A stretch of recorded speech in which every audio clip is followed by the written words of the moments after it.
alam ko naman na alam nyo kung gaano kahirap pagtrabaho ng maraming iniisip, guys.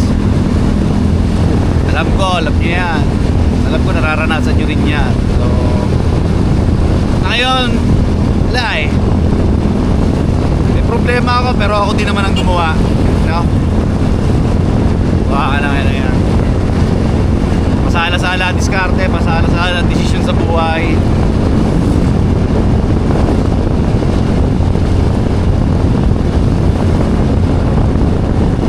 Another day, another delivery, guys. Kung kahapon nga pinagbigyan tayo ng panahon, ngayon hindi na. As in, ang lakas pa rin ang ulan. Hindi naman, ambo na lang. Pero sobra pa rin ang dilim. Tsaka kahapon, no? Kanina pala, no? Dapat kanina pa ako papasok eh. Kaya ang problema, ang lakas nga ng ulan. Okay lang ako nakabuelo. Ewan. 2 oras na. Late na ako ng 2 hours. Oo, 2 hours balik. Kasi anong oras na ba?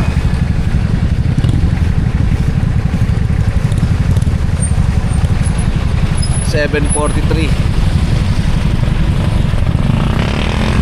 7:43 AM na.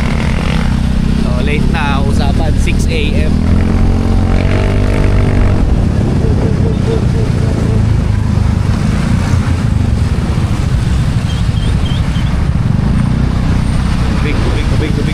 Tubig. Hey! Dadaan! Taps lang!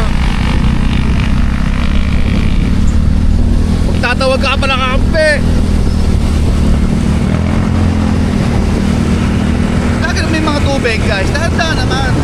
Oh, sinisipok na naman ako ng panahon. Hinihipo kasi tubig daw, kaya nga dahan-dahan dati. Talagang naka-raider na to, dire-diretso eh. Courtesy sa mga kapwa mo road users, guys. Huwag yung sarili mo lang yung iisipin mo. Pangit yun. Mamaya na ulit sa hub. Subok na naman ako ng panahon. Isipin mo na lang, hindi na tumila ang ulan. Anong oras na? Alas 12 na. Hindi pa ako nakapagsimula. Tapos sinatatai pa ako. Bisa mo, bukas ang gate. Okay, buksan mo.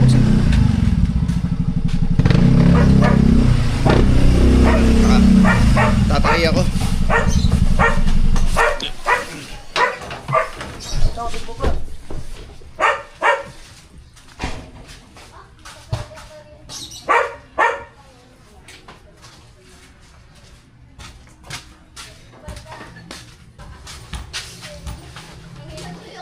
Mamaya na daw po ulit, tatayin muna daw si Kuya Ines.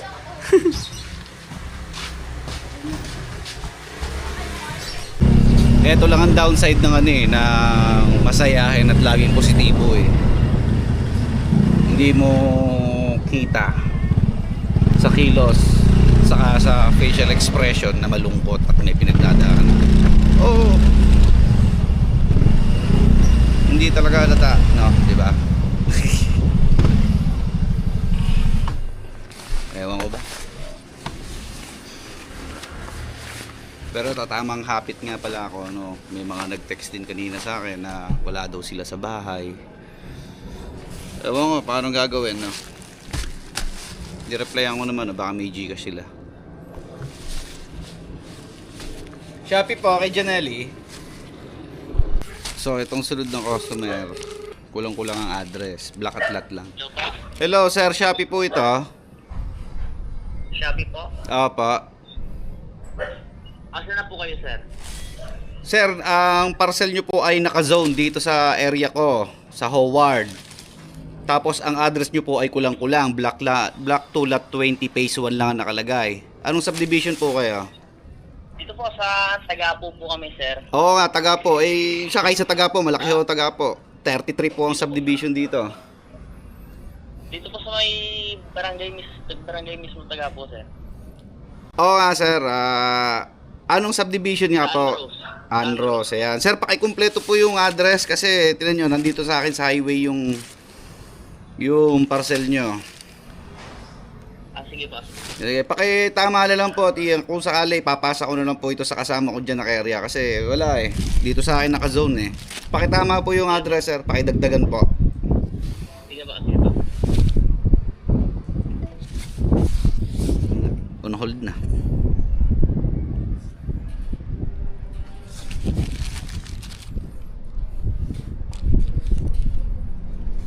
Diba?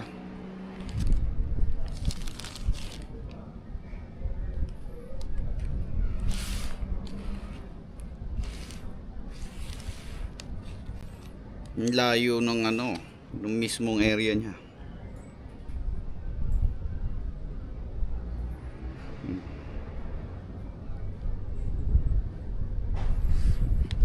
Mali pa yun at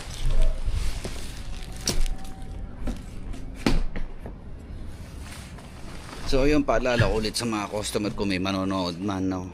Pakikumpleto yung mga address nyo, no? Kung hindi nyo alam at bago lipat kayo, pwede naman kayo magtanong sa mga kapitbahay nyo. Hindi naman nakakabawas ng pagkatao yon. Oh!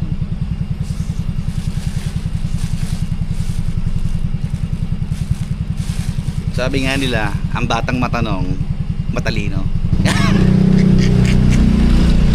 Puten! Nagkaroon pa ako ng balik. Shopee, Trisha,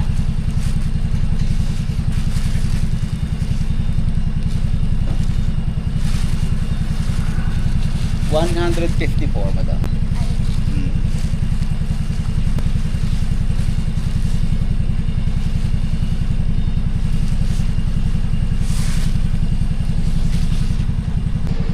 Isipin mo yun, nag-out for delivery yung parcel mo, nag-expect ka na marireceive mo. Kahit ako, delivery rider, nag-expect ako na marireceive mo yung parcel. Pero incomplete address. Awa eh. Diba? Tulad doon sinabi ko nga kahapon, mga address na yan. Napaka-importante niyan. Pero buti na lang yung number niya natatawagan, di ba? So, expect na lang niya bukas yung delivery dahil bukas ko na ipapasa yun. Wala, sayang lang. No, kung tama yung address niya, edi sana ngayon na-receive na niya yung parcel niya. Ewan. Shopee pa. Close Jean. Lintik ang mga customer ngayon ah.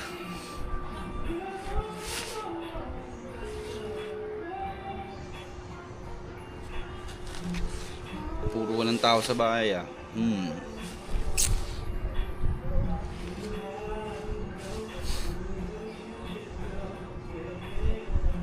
Pangatlong tawag ko na to.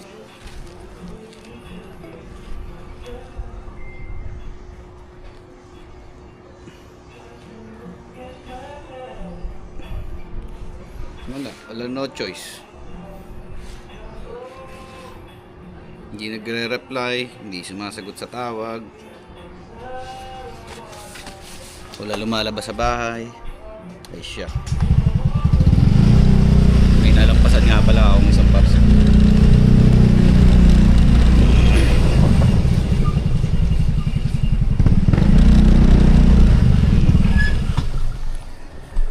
Deliver muna ako.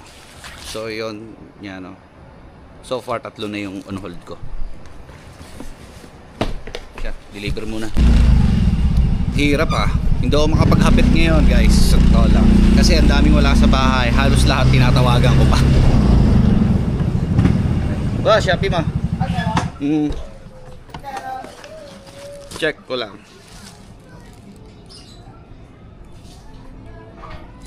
$276.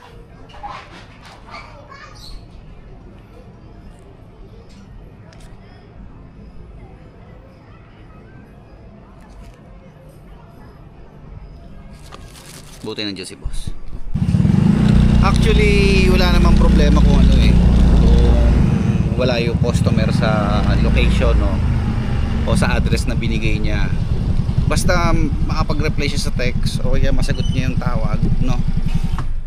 Kasi pag hindi sinasagot yung tawag, pipilitin pa yan ng rider ng isa pang ulit para lang masagot yung tawag at magawa ng paraan yung parcel kung paano gagawin.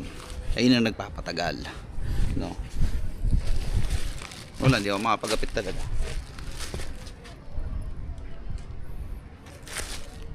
Puro tawagin 4 na on hold ko. Kapag ang customer responsive sa text o kaya sa phone call, kahit wala yan sa area no? Hindi magtatagal ang rider sa gagawin niya. No, di ba? Ngayon lang naman 'yon, no? Kaya eto ulit sa mga customer, no?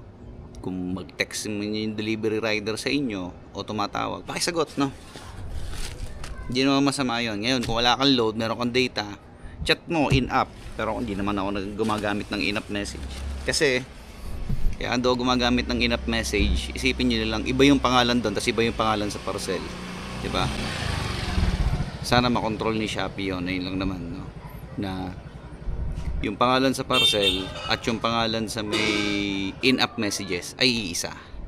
Kasi ang dami iba-iba pangalan Iba yung nasa parcel, iba yung nasa in-app message. Bawa. Deliver mo na. Ito, isang senyales na walang tao sa bahay Bukas yung ilaw sa labas kahit tanghaling tapat. Pero sana nandito, no? Shopee pa. Edwin. La. Takaga na naman.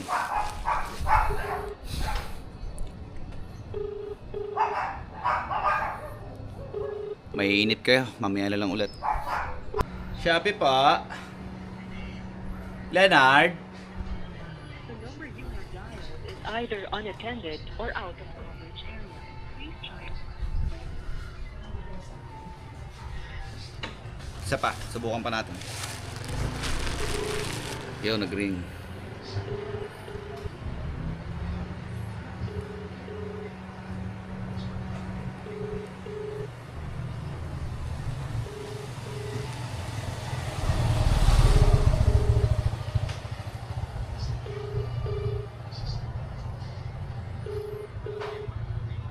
Pang-anim na to. Shopee po, Leonard. May na ulit. So, time check.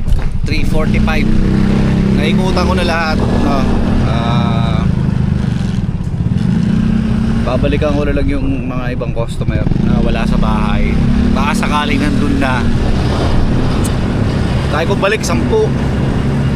Lintik na yan. Tumumpo pa. Wawa talaga dito sa Howard. Hindi ko kasi alam, no? Parang alam ko long weekend data ngayon, no? Wala. Eto na i-expect mo. Ewan. Yo, wala pa rin tao. Taputik na ng mga pangalan. Lirio, Arnel, Irish Cake. Kahit mga 3 babawas ko. Na ako doon. Wala na lahat to ayaw magsisagot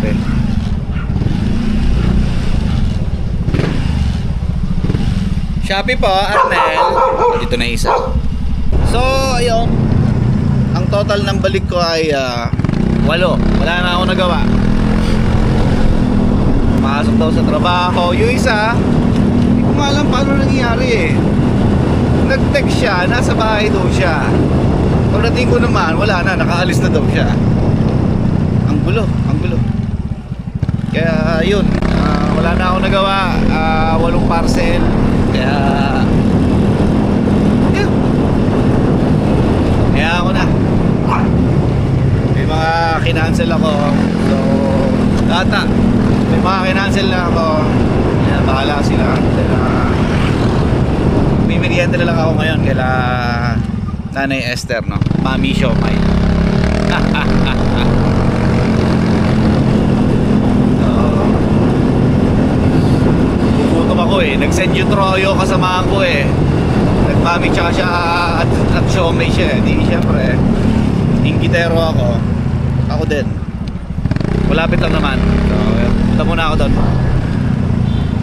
Doon ako magtatapos ng video. Yun lang.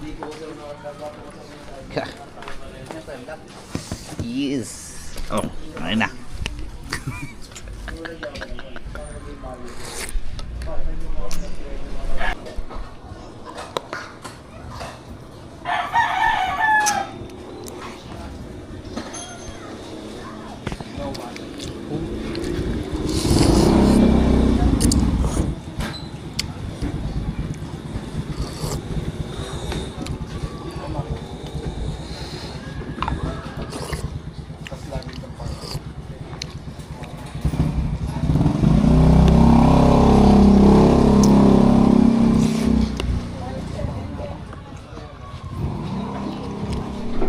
Panay ako kain kanina, nakalimutan ko magpaalam. So yun na nga, tulad ng paalala ko sa inyo araw-araw, no? Ingatan na inyo yung mga sarili.